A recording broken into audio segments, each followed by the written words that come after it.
In contrast to that is the garden project that you were talking about earlier. And I know you have a lot of passion for that. That maybe illustrates uh, what's needed in a positive sense. Tell us a bit about that project. Was that something that you did before the compulsory testing came into play, or were you able to do it within that context? You know, David, I've always been interested in garden, and I've always believed that children should be outside. So without even knowing the neuroscience behind it, I have been very fortunate to work in schools in more a country environment for most of my career.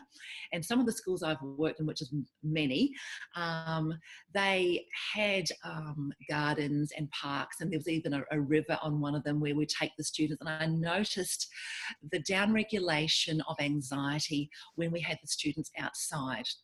I was given Mhm. the opportunity a few years ago of being it was called the kitchen garden coordinator teacher, in where we had, the school had an amazing kitchen garden where there were vegetables, all sorts of vegetables and flowers growing. And because one of my areas is cooking, I was what was termed the home economics teacher, where we would take the produce from the garden, harvest it, and then take it up to the kitchen and make meals from it. Yeah, And so it's the Stephanie Alexander program, for those that are familiar with it. And the program, I could see that the students that don't do so well academically often thrived in the garden environment, because this was practical and this was outside amongst, the fresh air and the birds and the flowers. yeah, And I do believe that even if a school is an inner city school where there is concrete, there are ways, for example, garden boxes sure. and put into a school environment where a child can get their hands in the dirt and see the worms and come more attuned to nature. Because if we're just behind a desk all day, and often children don't have the opportunity to be outside in a garden area. But as far as regulating emotions, and as far as down regulating that stress, it worked amazingly. I worked for an organisation here when I'd done my Master of Counselling, that looked after children that were in foster care. These children had been removed from their families due to very severe violence, and they were not intellectually as able to cope with the normal schooling. So we would bring them out of the schools to this therapeutic day program, and one of the activities was a kitchen garden program where we grew the vegetables, as I was saying before, and cooked with them. When these children became heightened, when they were, and lots of little things would trigger these children off. They would tear books, they would throw things around the room, upturn tables.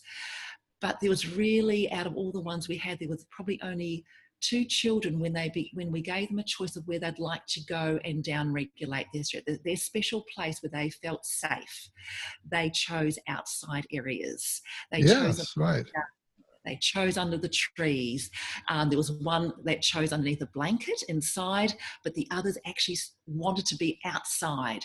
So it Yeah. spoke volumes to me about how changing the environment to something outside can be so beneficial for just keeping that stress level down, or down regulating a very, very heightened child.